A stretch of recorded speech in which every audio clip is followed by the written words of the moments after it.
représente Koach Shel Rosh. On ne l'appelle pas Stam Rosh Hashanah pour rien. Il représente Koach Shel Rosh, c'est-à-dire le corps de la tête. Il représente la tête dans l'être humain. La tête représente, Rabotai, le membre qui est le plus riche dans l'être humain. Chaque membre dans l'être humain, à partir de la tête, en descendant de la tête vers le bas, chaque membre est miyuchal les davar à miyuchal lo. Il est spécial dans la chose qu'il est spécial. Il n'a pas une multifonction. Okay? Il est spécial dans la chose pour laquelle il est créé. Par contre, la tête représente plein de fonctions. Il y a dans la tête la vue, l'ouïe, les oreilles, le nez, la bouche, la parole, le dibour, la pensée, la marshava. C'est genre la nasa posée sur un socle. Où là-bas, c'est divisé par plusieurs fonctions.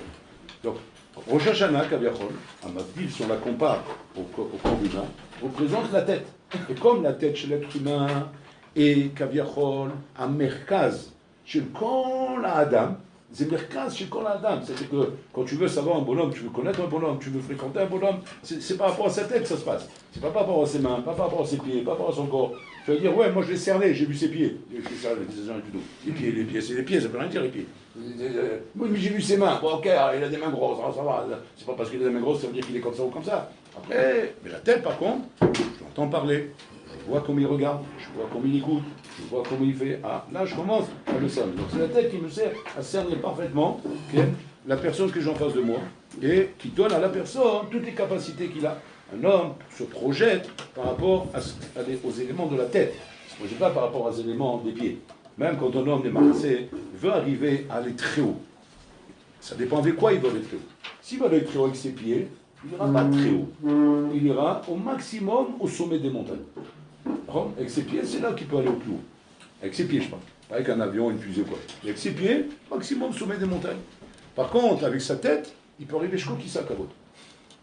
C'est un soum, hein. C'est où le Kisakavod, il a pris les vicieux. C'est-à-dire, on est à des milliards d'années-lumière. Kisakavod. Et par sa tête, tout de suite. Adam Choshev, comme c'est dit Rambam Mefourash. Adam Choshev à la Kisakavod, Nimsa Moul Kisakavod. Incroyable. Le Rambam, c'est un possède, attention, c'est pas un Bal Moussar. C'est ni un Bal Moussar, ni un Bal Machalim, c'est pas le Magdi Medouzna, ni un poète, ni un écrivain, ni un chanteur, ni un raconteur d'histoire. C'est un pot sec. Donc le Rambam, quand il dit une chose qui ressemble à du Moussar, il ne faut pas l'étudier en Moussar, il faut l'étudier en Psak. Quand le Rambam vient te dire, Shadam Marshavato Magiada Kisa Kavod, c'est Psak. C'est-à-dire que tu ne comprends pas, ben, il faut réfléchir. Parle avec ton Rav, demande à ton Rav, expliquez-moi ça. Expliquez-moi ce qu'il dit le Rambam ici. Ça veut dire quoi? Que moi, j'arrive par ma pensée à être face au Kisa Kavod. Alors le Rambam, il le dit. Donc ça veut dire que je suis là-bas. Si j'arrive à une chose pareille, dites-moi quoi ça peut me servir. Dites-moi ce que je peux faire avec ça. Parce que c'est Hatsoum.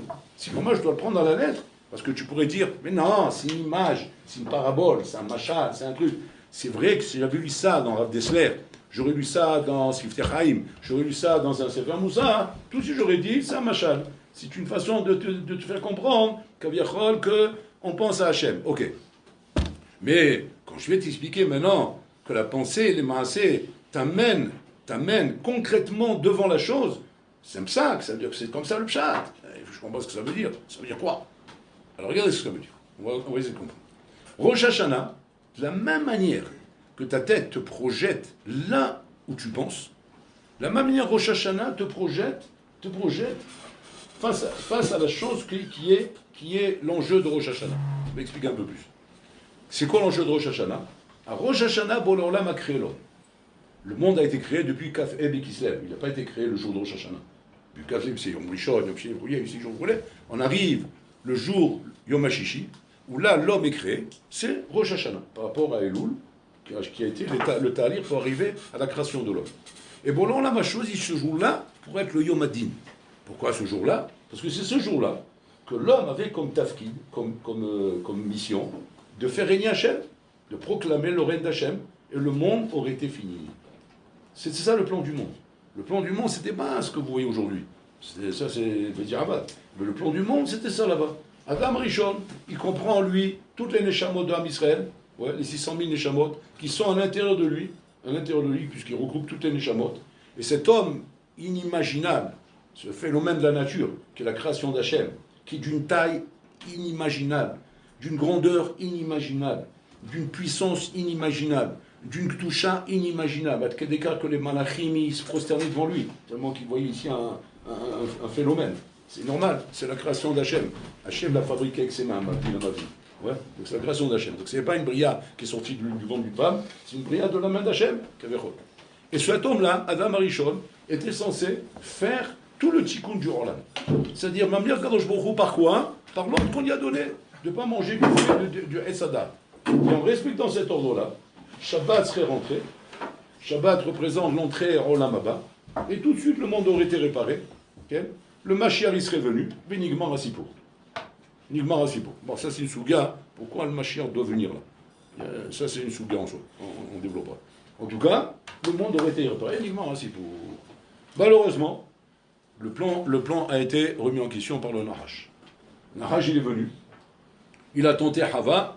Hava a fait tomber son mari, Adam, et automatiquement, le monde a basculé vers ce que vous voyez aujourd'hui. Où maintenant, Adam Rishon Kaviachon n'est plus capable de faire le tikkun. On l'a sorti du Gan Eden. Maintenant, les Shamot doivent se sortir de Adam Rishon.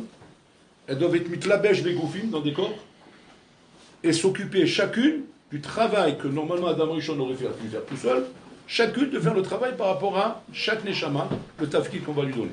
Pourquoi faire? Pareil, le tikkun de la création de ce monde, qui est la Mliachet HaKadosh Baruch Hu. Donc ça veut dire que si tu demandes maintenant à chacun quel est ton tafkid dans ce monde, c'est combien tu m'amir pour l'olam dans ce monde. Combien tu m'amir pour l'olam dans ce monde. Si maintenant tu peux parler à la shonara, tu parles pas à la shonara, qu'est-ce que tu es en train de faire? M'amir pour l'olam. Je peux étudier, j'étudie pas, ou j'étudie, c'est quoi la nafkamina? M'amir HaKadosh Baruch Hu. C'est-à-dire que faire la volonté d'Hachem, ou ne pas la faire, consiste à soit m'amir, soit pas m'amir. Donc c'est ça la voda, c'est ça le tafkid qu'on a. Pour cela, on a une marhama contre les tzara. Milchama contre les tzara, qui est là pour nous détourner, pour ne pas nous laisser faire la volonté d'Hachem. Et nous, on a une milchama pour faire la volonté d'Hachem, Kaviarol. Mais à Rosh Hashanah, Rabotai, tout se passe. Quand on revient à Rosh Hashanah, qu'est-ce qui se passe? Ok, une année est passée, on arrive à Rosh Hashanah. Rosh Hashanah, le monde a été créé depuis presque 6000 ans. C'est-à-dire, le monde, ça y est, les jeux sont faits. Adam Rishon, il a voté. Maintenant, on est projeté maintenant. Qu'est-ce qu'on fait quand on revient à Rosh Hashanah? Vous connaissez ce Rav Dessler. Rav Dessler, il dit que les années dans le calendrier juif ne sont pas des années anniversaires. Ce n'est pas des années anniversaires. Bon, alors là, lorsqu'il a créé le monde pour 6000 ans, il a créé le monde pour 6000 fois un an. Pas 6000 ans. 6000 fois un an. Donc c'est-à-dire qu'on vit année par année. Tu ne peux pas dire « Ah, Yahsra, il y a 10 ans ». Attends, il y a 10 ans, c'est mort. C'est plus rien à voir. On parle maintenant de l'année qu'il y a devant toi. Ce qui s'est passé, c'est passé. Ce qui n'est pas encore arrivé, n'est pas encore arrivé. Tu vis au présent. Tu vis par rapport au moment qu'il y a devant toi. C'est pour ça qu'Hachem, il te juge par rapport à Rosh Hashanah, tel qu'il te voit devant lui en Rosh Hashanah. Il ne regarde pas ce qu'il y a avant, il ne regarde pas ce qu'il y a après, il te regarde maintenant pour tu es à Rosh Hashanah. Qu'est-ce qui se passe à Rosh Hashanah? Ayom, Arat, Olam. Bon, l'Olam à Rosh Hashanah, comme on vient d'expliquer, on recommence tout à zéro. Tout redémarre à zéro. On recrée. Donc on te crée en fait. On crée l'homme. Tu recrées. C'est quoi la nafkamina de savoir ça? Parce qu'en fait, il y a deux paramètres qui différencient l'Olam de l'homme. C'est quoi les deux paramètres? Création rabotaï, ex nihilo, mesh me'aïn, yesh me'aïn. Ouais, c'est-à-dire, je crée de rien. Vous savez, c'est la première leçon qu'on vous a dû vous donner en sciences. C'est quoi? Rien ne se crée, tout se transforme. C'est la première leçon qu'on vous a donnée. Il n'y a pas de création. La création, c'est divin. Bon, l'Olam crée de rien. Voilà, tu avais rien sur la table, hop, je te crée piton machin. Voilà, ils sont pas de la magie, c'est une création. Je peux créer une chose qui n'existe pas. À partir de l'inexistence, je crée la chose. Première chose. Deuxième chose qui différencie Hachem de l'homme, c'est quoi? C'est l'infini. Hachem a le pouvoir de créer l'infini. L'infini existe chez Hachem. Chez l'homme, non. Tout est fini. Il n'y a pas d'infini. Ça n'existe pas l'infini. C'est loin. On peut aller très loin dans l'espace, on peut aller très loin dans les mondes déroulés, mais tout est fini. Tout a une limite. Il y a une limite à tout. Même si c'est très très loin. On appelle ça l'infini parce qu'on ne sait pas comment y arriver. Mais en vérité, c'est fini. Tout est fini. Ils ont pris des années pour arriver à découvrir ça. Et nous, dans la Torah, on le sait tout de suite. Donc on ne perd pas de temps. Donc ça veut dire que l'infini. Donc deux choses. Chidush Abria, ve En Sof chez l'Abria. Ça, c'est les deux choses. Ces deux choses, à Botal, sont les deux points essentiels de Rosh Hashanah.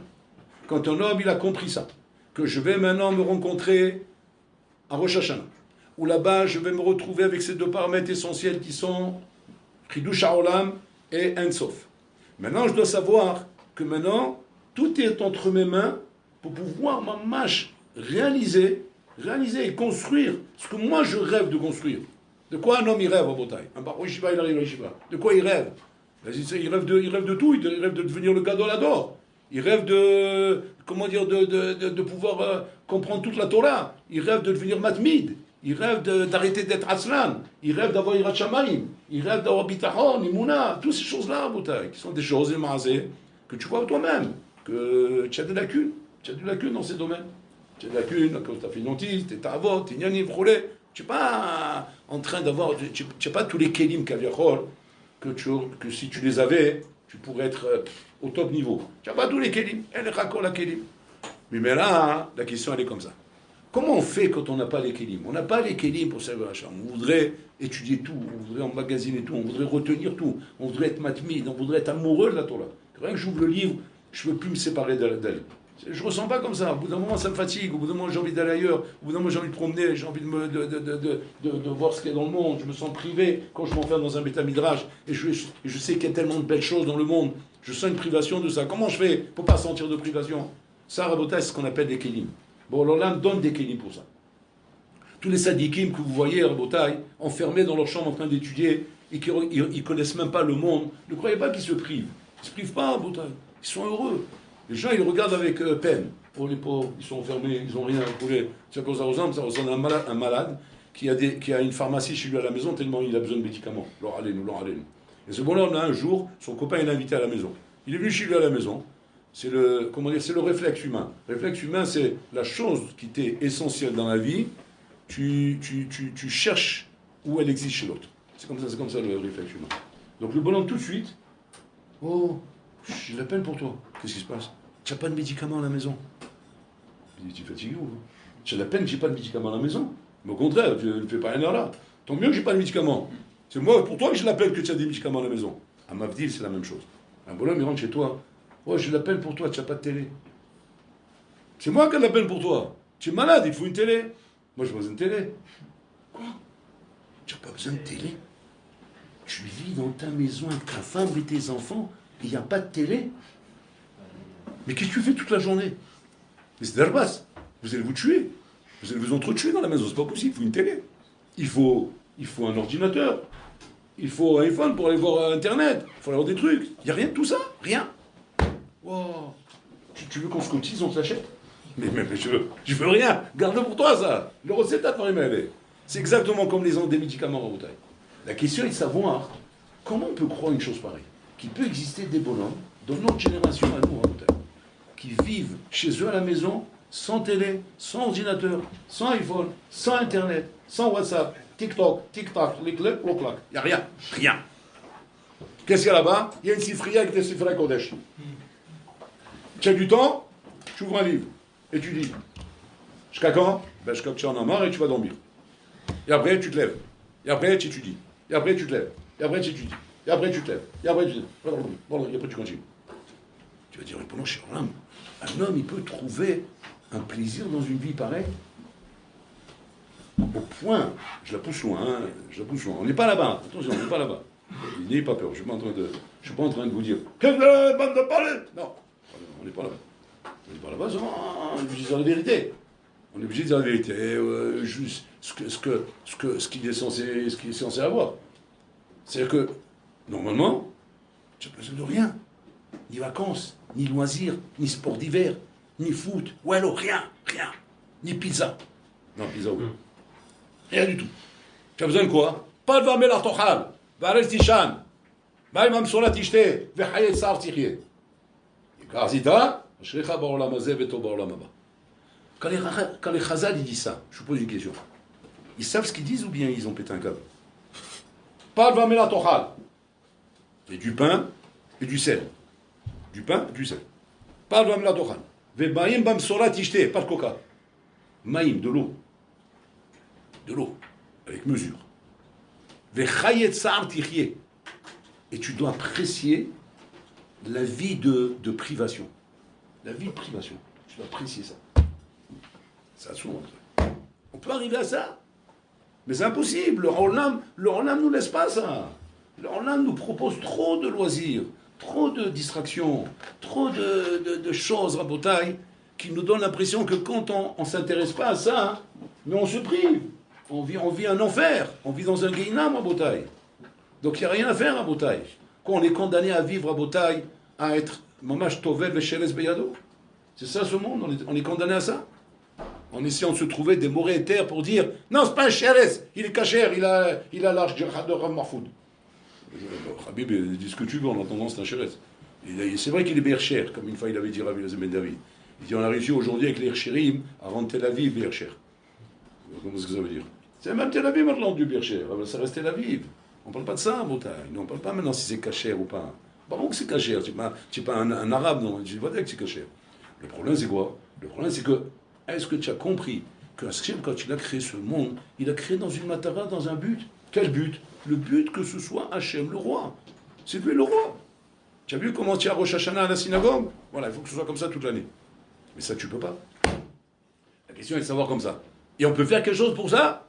Je dis, avait fait tchouva. Mais non, mais même tchouva, moi je sais pas si je suis d'accord d'aller là-bas, moi. Moi, je ne suis pas prêt à arriver là-bas.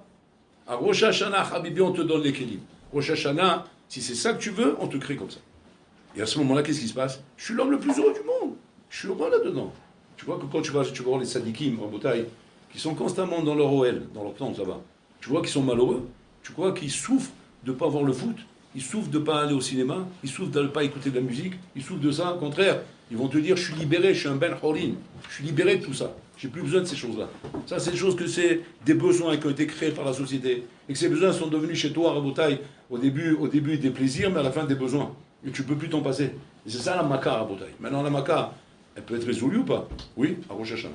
À Rosh Hashanah, Mamash, qui est le Koach HaRosh, on peut carrément te faire cadeau, ce que tu demandes. Donc un bonhomme, il arrive à Rosh Hashanah Rabotaï, qui ne va pas l'imbécile de demander Rabotaï des gnanim, qui sont des gnanim Rabotaï matériels dans leur lamazé. Parce que ça, c'est rester dans le trou. C'est encore rester dans le trou. Demande des choses qui sont là pour servir Hachem. Bon, alors là, donne-moi le koach d'être comme ces tzadikim, qui n'aiment que ta Torah, qui n'aiment que tes mitzvot, qui n'aiment que la kedusha. Et Hachem peut te donner ça. Et alors, qu'est-ce qui va se passer? Je vais aimer ça. Maintenant, je te pose une question. Si tu arrives demain, après Rosh Hashanah, tu arrives à avoir ces cadeaux d'Hachem. Il y a le bonhomme hommage qui vit comme ces tzadikim qui n'aiment que ça. Ça cause un problème? Si tu dis oui, ça veut dire que tu es drogué, c'est tout. Tu ne comprends pas ce que je suis en train de dire. Mais si Nachinami, ces choses-là, Hachem te les a données, ben c'est toi, ça y est, je suis là-bas maintenant. Si je suis là-bas et je suis heureux, Marpadi, c'est ça le lien de Rosh Hashanah. Donc Rosh Hashanah, il faut arriver là-bas. Maintenant, la c'est quoi? La base, c'est que pourquoi on ne prie pas comme ça? Et pourquoi on ne demande pas ça? Et pourquoi on n'arrive pas là-bas? Parce que malheureusement, on n'y croit pas. La même façon que tu n'es pas mamine, qu'Hachem peut te donner un troisième œil, ouais, il peut mettre un œil derrière. Ça servirait à quelque chose, hein. Comme les voitures, tu les as les rétros comme ça, sur les côtés pour voir ce qui se passe derrière. Hachem, il ne te met pas de rétro, il te met un œil derrière. C'est bien comme ça. C'est comme ça, s'il y a un bandit qui vient ou quoi, tout de suite, tu dis oh, quoi? Je t'ai vu, dégage. Mais ne sais pas comment il l'a vu. Il a l'œil derrière la tête. C'est comme dire quelqu'un. Comme ça, on dit qu'il a des yeux derrière la tête, celui-là. C'est ça, j'ai un œil derrière la tête. Et Hachem, il pourrait créer ça. À Rosh Hashanah, Hachem peut créer ça. Tu sais pourquoi il ne le crée pas? Parce que tu n'y crois pas. Et comme tu ne crois pas, tu ne demandes pas. L'homme ne demande pas ce qu'il ne croit pas à Rabotaï. Tu ne crois pas que tu peux devenir un sadique. Tu ne crois pas que tu peux te passer de ce monde. Tu ne peux pas te passer de tous ces plaisirs. C'est pour ça que tu ne demandes pas tout ça. Et donc, tu ne peux pas imaginer une seconde de pouvoir vivre comme ces sadikim en Rabotaï. Et c'est ça qui fait que, malheureusement, on se retrouve après Oshana, après Kippour, après Simchat Torah, on se retrouve à la case départ. On se retrouve à la même case où on est à Rabotaï. Sans pouvoir, Bichlal, commencer à décoller et changer complètement de ce que tu étais. Pour ça, il faut être ma'amin.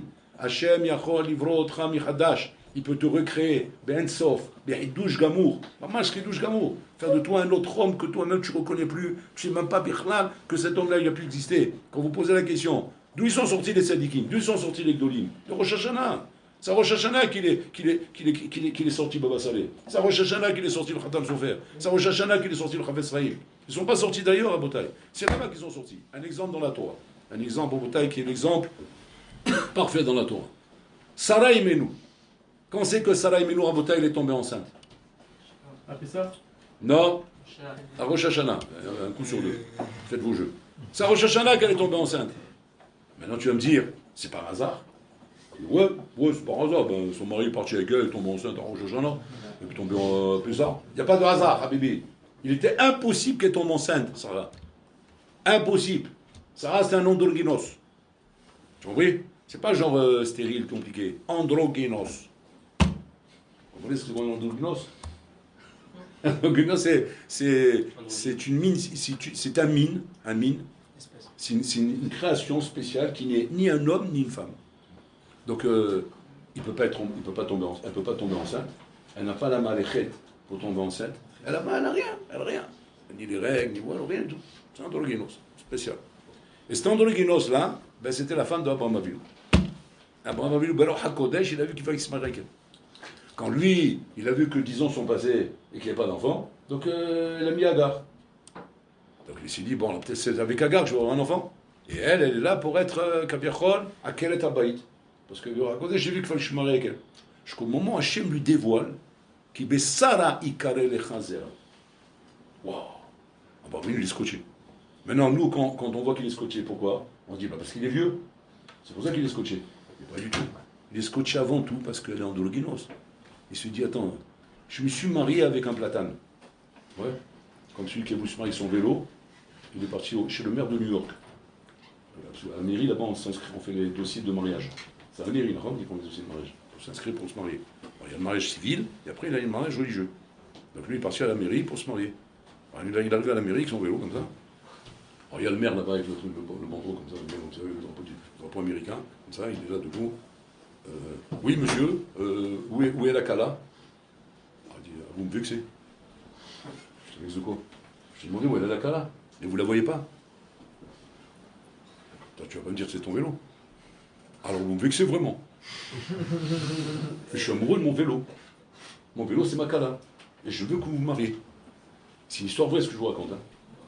Cette histoire, elle existait il y a, je vous raconte cette histoire, je ne sais pas combien, 30 ans, peut-être en arrière. Le maire, il s'est énervé. Il a dit, monsieur, vous n'allez pas me déranger, je suis le maire de New York. L'autre, il dit, et moi, je suis Doudou. Et je veux me marier avec mon vélo. Il dit, ah, vous le prenez comme ça, donc vous moquez de moi. Il a appelé 2 policiers. Ouais.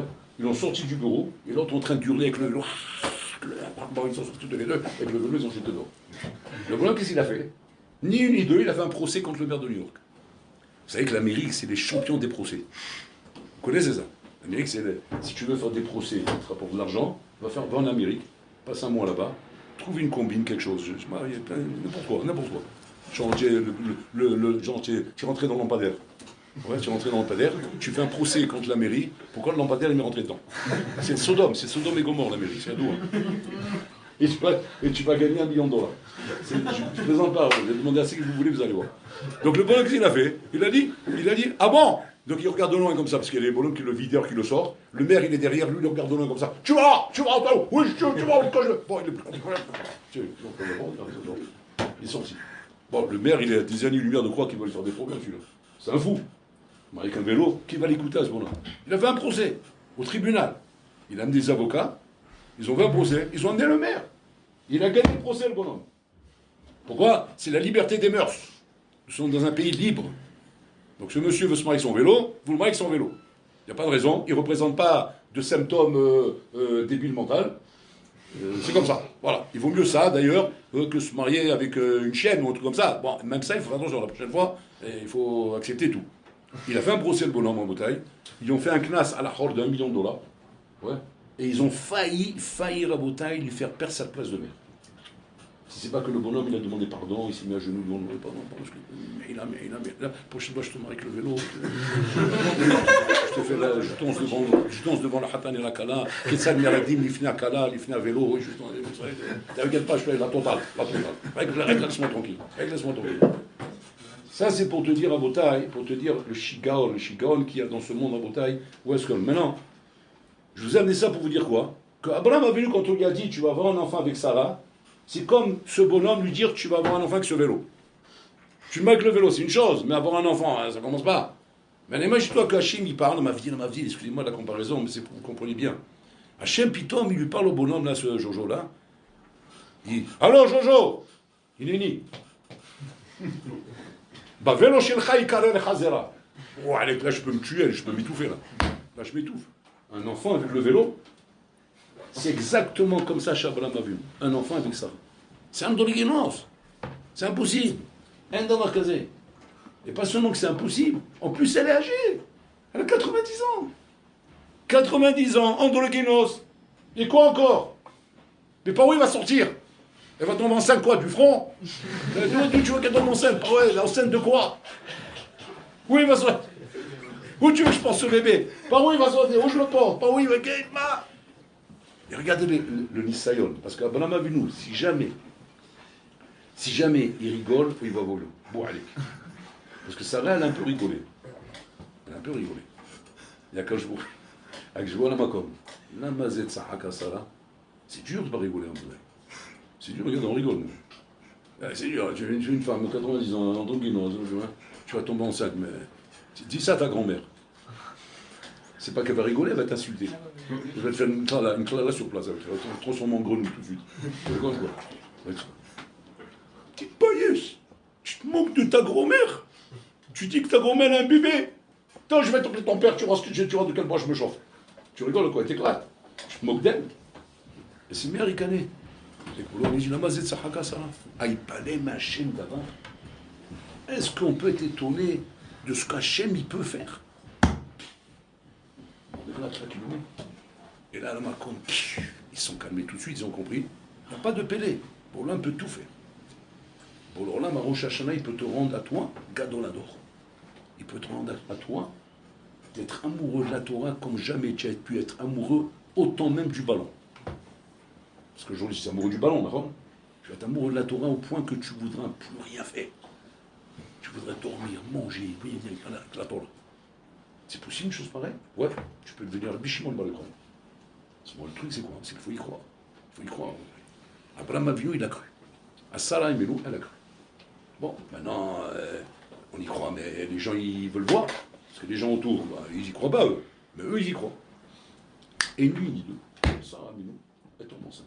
Et c'est pour ça qu'on lit justement l'Aftara de Sarah, la paracha de Sarah, le jour de Rosh Hashanah. Pourquoi on lit cette paracha? Parce que c'est pour t'apprendre que représente Rosh Hashanah. Moi, c'est Rosh Hashanah. Rosh Hashanah, c'est Gilouy Malchuto Yitbarach. Nous, on vit dans le Esther Malchuto Yitbarach. À Rosh Hashanah, c'est Gilouy Malchuto Yitbarach. Donc celui qui à Rosh Hashanah demande des sandwichs, c'est un fou. Il est fou. Vous avez compris ce que je dis, un sandwich? Il demande la parnasa, il demande la santé, il demande ça. C'est un fou. C'est un fou. C'est comme si maintenant, je t'ai fait une entrevue maintenant chez l'homme le plus riche du monde. Je te dis, regarde, je te préviens. Je t'ai fait un rendez-vous chez l'homme le plus riche du monde. Cet homme-là peut tout faire pour toi. Il peut te créer une affaire. Il peut te mettre 100 milliards sur la table. Parce que Pachout, il est préparé.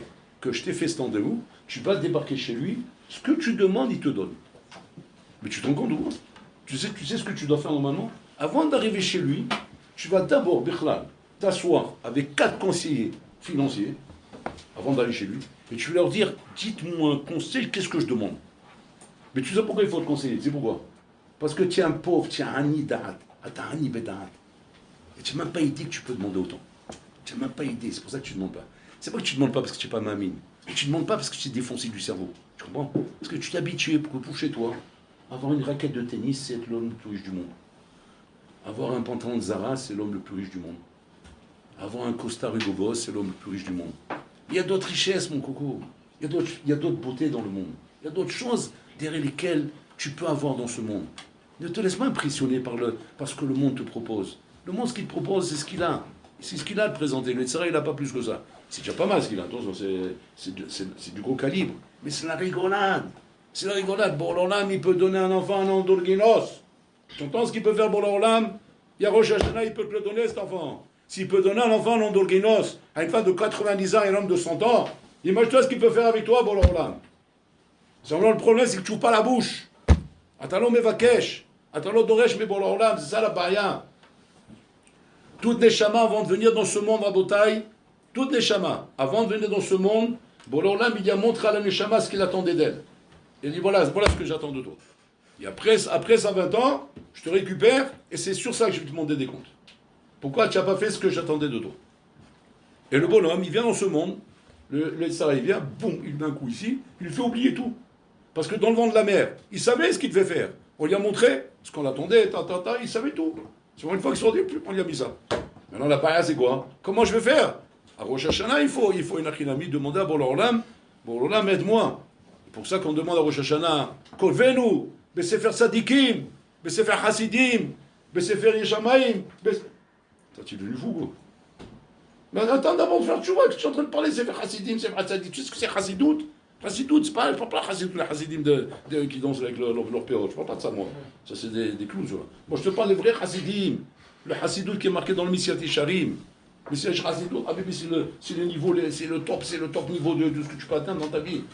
Et toi, tu dis à Boré Olam, oh, Boré Olam, n'oublie pas, hein, tu m'inscris chez les Hasidim, chez les Sadikim, chez les... Mais attends, mais tu n'es pas là-bas. Je sais que je ne suis pas là-bas. Je demande à Hachem de me mettre là-bas. Je veux qu'Hachem me mette là-bas. Et si tu y crois, et tu es maître avec ce que tu dis, et c'est ce que tu demandes au plus fort de toi, Boré Olam, il te met là-bas. Et à ce moment-là, ta vie, elle a changé. Seulement, si tu as décidé de rester un petit Parigot, ou un petit Marseillais de la bouillabaisse, ouais, qui joue à la pétanque, alors on t'offrira des pétanques. Voilà, des belles pétanques qu'on va t'offrir. Avec un beau cochonnet comme ça pour jouer à la pétanque. Voilà ce qu'on va t'offrir. Pourquoi? Parce que c'est ça que tu rêves. Tu rêves de ça. Tu rêves d'un nouveau iPhone. Tu rêves d'une nouvelle trottinette électrique. Tu rêves d'une moto. Tu rêves de soucis, tu rêves de ch'touyot. Et pourquoi ça? Parce que malheureusement, tu es ani bedaat. Ton da'at, il est ani. Il faut devenir riche en Botaï. C'est pour ça qu'on se prépare à Elul. Parce qu'avant de rentrer chez le milliardaire du monde, à Mavdil, on va rentrer chez le roi du monde. Donc on se prépare à Elul pour rentrer tous ces concepts en Botaï qui sont complètement étrangers à nous. Parce qu'on est réellement des androgynos en Botaï, à qui on veut faire un enfant dans le ventre. Et ça, on n'arrive pas à le croire en Botaï. On n'arrive pas à croire qu'on peut être autrement que ce qu'on est, Rabotai. On se regarde dans la glace, on se dit, ben voilà ce que je suis. C'est ça que je suis. Ça, c'est ce que l'Essarel a fait de toi. Tu peux être autre chose que ça. Tu peux devenir ma mâche vraiment un Tselem Elohim, comme Hachem il a voulu. C'est un bon ça, il faut y croire. Hachem nous a